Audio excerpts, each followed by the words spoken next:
কেমনে বুঝলেন? কেমনে বুঝলেন এর একটা উদাহরণ দিই।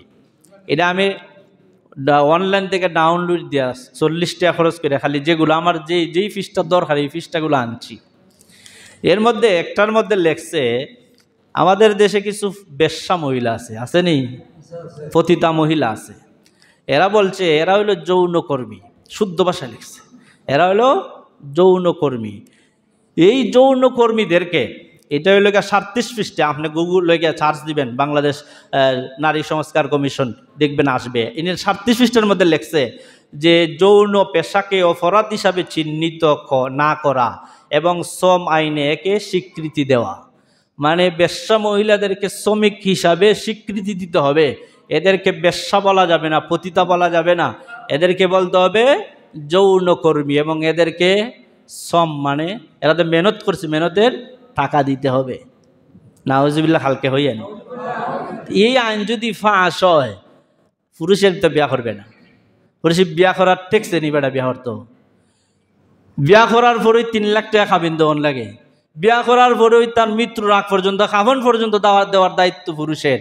এই ছেলে মেয়ে সবার দায়িত্ব, সম্পূর্ণ দায়িত্ব নিতে হয়। দায়িত্ব নেওয়ার দরকার কি? আমি যৌনকর্মী যদি বাংলাদেশ আইনে বৈধ হয়, ইসলামের আইন বাদ, বাংলাদেশ সরকার আইনে যদি বৈধ হয়, আমরা শাস্তাগঞ্জ হোটেলে গিয়ে আবাসিক হোটেলে বৈধ যৌনকর্মী পাবেন সরকারি আইনে। 300 টাকা দিয়া, 500 টাকা দিয়া, খারাপ ভাষায় বলা লাগতেছে, মাইন্ড করবেন না।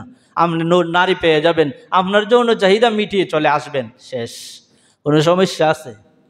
কোনো সমস্যা নাই, সরকারিভাবে বৈধ। আপনাকে পুলিশও দৌড়াবে না, রেবও দৌড়াইবে না, সেনাবাহিনীও দৌড়াইবে না। যদি আপনি আল্লাহর আইনে একটু মানেন, তাহলে এই কাজও আপনি যাবেন না। তাহলে যৌন পেশাকে অপরাধ হিসাবে চিহ্নিত করা যাবে না, এগুলো 37 পৃষ্ঠার মধ্যে বলছে। এবং এদেরকে শ্রমের স্বীকৃতি দিতে হবে। এদের মেহনত করে, এটার স্বীকৃতি, মানে এদেরকে শ্রমিক। গতকালকে গেছে 1 তারিখ, মে মাসের 1 তারিখ হলো আন্তর্জাতিক শ্রমিক দিবস। শ্রমিকদের একটা দিবস আছে। এই শ্রমিক দিবস মানে যারা শ্রমিক কাজ করে খায়, এদের একটা দিবস গেছে গতকালকে। তো এরা প্রস্তাব করেছে যারা যৌনকর্মী এদেরকে বেশ্যা পতিতা বলা যাবে না, এদেরকে বলতে হবে যৌনকর্মী। এবং এদের এই পেশার স্বীকৃতি দিতে হবে। যদি এই পেশার স্বীকৃতি আমরার দেশে হয়, তাহলে পুরুষে আর বিবাহ করবে না, আর মহিলার বিবাহ করবারও দরকার নাই।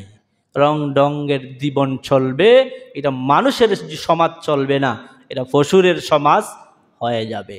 এজন্য আল্লাহ বলছেন সূরাতুল আরাফ, ওয়ালাকাদ জারানা লিজাহান্নামা কাসীরাম মিনাল জিন্নি ওয়াল ইনস লাহুম কুলুবুল লা ইয়াফকাহুনা বিহা ওয়া লাহুম আয়ুনুল লা ইবসিরুনা বিহা ওয়া লাহুম আযানুল লা ইয়াসমাউনা বিহা উলাইকা কাল আনআম বাল হুম আযাল উলাইকা হুমুল কাফারাতুল ফাজার।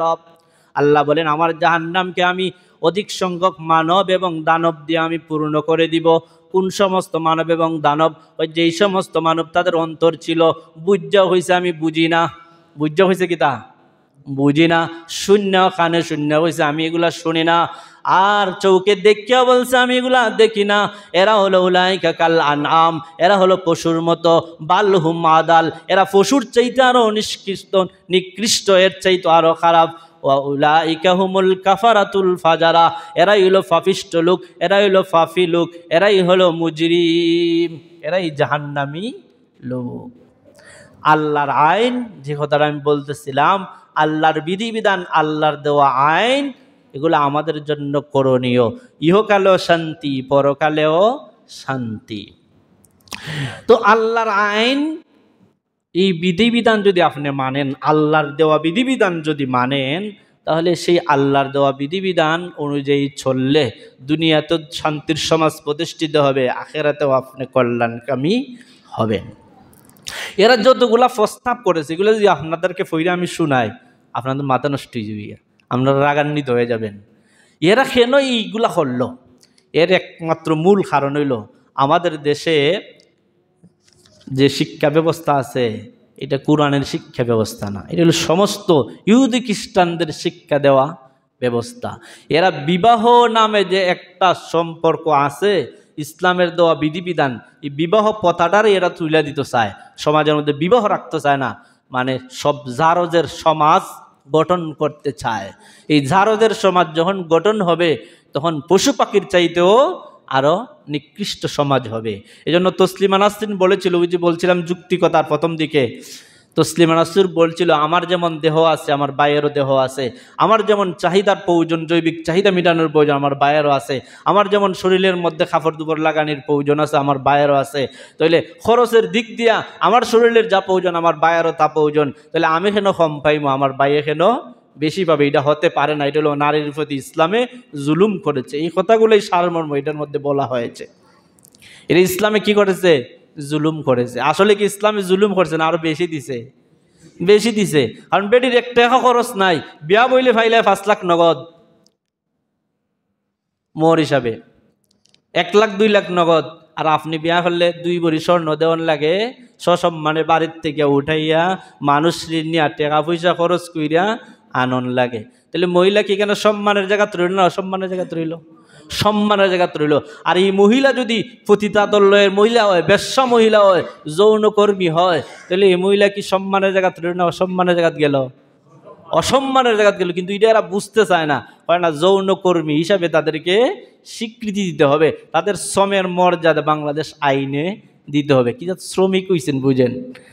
আচ্ছা, যদি সমতা দেওয়ান লাগে, আপনি যদি বলেন আমরা যেমন আগে হাল চাষ করতে হইল গিয়া গরু দিয়া, বলদ আর ছাগলে যদি আপনি বলেন যে বলে হাল চাষ করবো, লাঙ্গল সামনে চলবো নি, বলে যখন টান দিব ছাগলে বেগ হইলে মাটির তলে ঢুকে দিব।